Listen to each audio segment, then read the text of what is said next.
Hi, I'm going to read a little bit from my book today, which is called Voicings from Underground. It's primarily about the creative process. So,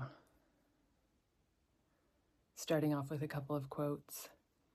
Poetry is always discovery, risk, revelation, adventure, and activity of the mind.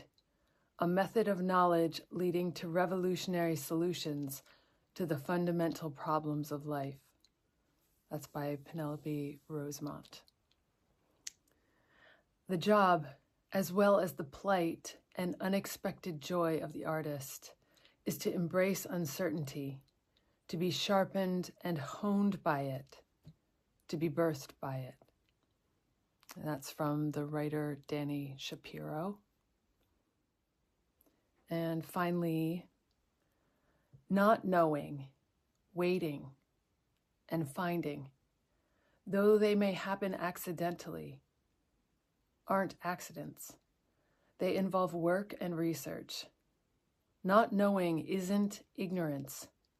Fear springs from ignorance. Not knowing is a permissive and rigorous willingness to trust, leaving knowing in suspension, trusting in possibility without result, regarding as possible all manner of response. The responsibility of the artist is the practice of recognizing. And that is from Anne Hamilton. So I wanted to read an excerpt from this book. It's actually from the very end, and it recounts a very vivid dream. So here's the dream. I am at a pool party when a tear opens up in the fabric of the world. Then all around me, I sense and feel the tall, luminous shapes of beings whose tenderly extensions radiate outward like moonlight on restless water.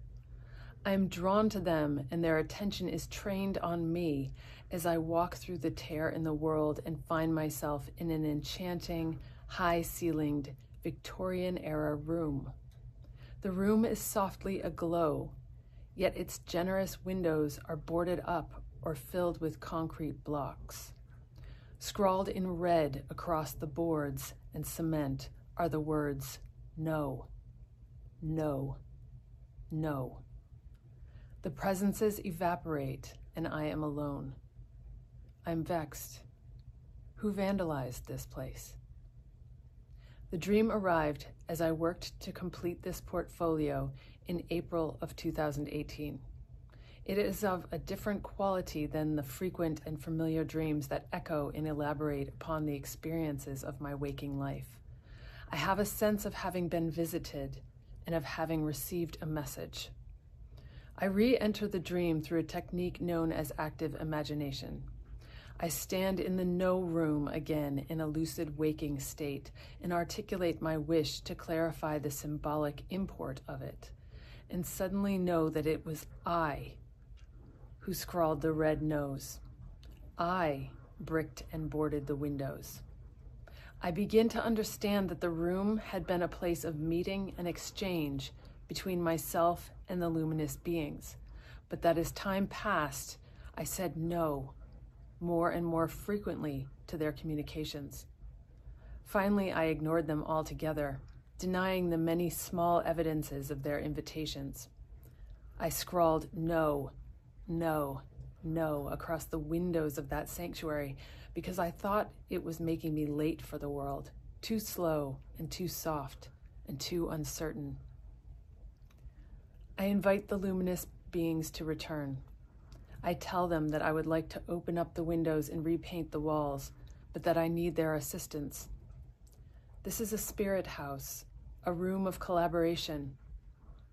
At first I hear nothing. The room remains empty. So I decide to clear away some of the debris. I use a sledgehammer to break the cement in one frame. When I have made an opening, I lean through into a vast blue sky and fresh, sharp air. If this is my tower, I have found its view. I go to the second window and break through its no. Here is a dirt wall. I start to chip away at it. Stone and clay and rocks, it is very dense, but behind this is a softness like a living body. I touch it, this great, soft, abstract animal, and it is my own body that I feel. There is a third window, bricked over. I break my way through, and there is a sunny meadow. The room around me begins to soften, its edges curving and expanding outward. Pillars rise up from the floor. I daydream about opening a napping house with gauzy curtains, diaphanous music, and countless beds. This is a dreaming house. One vivid image is all it takes for a dreamer to awaken into unguessed possibility. The key to the house, its chambers, its gardens and cellars lies buried within patient collusion with that strange, subtle radiance that tugs at the corner of attention. Here is a seam, the outline of a gateway, a passage that sometimes leads into another dimension. And this parallel universe may be so subtle that the most radical act is simply to recognize that you have passed through the dreaming house and emerged somewhere else. In the rooms of the dreaming house are tools for countless journeys, and always there is a frame amongst them. This the dreamer places and then peers through, as like to a lens. Here is a glistening trail. Follow it into places of reverie, places for sitting still as a glacial boulder with ears like copper trumpets, places for swimming and floating, and others for spinning and mad ricochet off the moors of convention. Here in the tangle of yes rooms are invitations that lead further and ever deeper, to antechambers and quiet thresholds that open again into tunnels that descend like the gullets of wild geese, dropping away swiftly into what is yet or ever undecided. The guinea feathers, the robin's egg, the tentative shadow, these chthonic fragments, embedded like gems in rough stone, lead ever into. So that again is an excerpt from Voicings from Underground, a book I wrote a few years ago.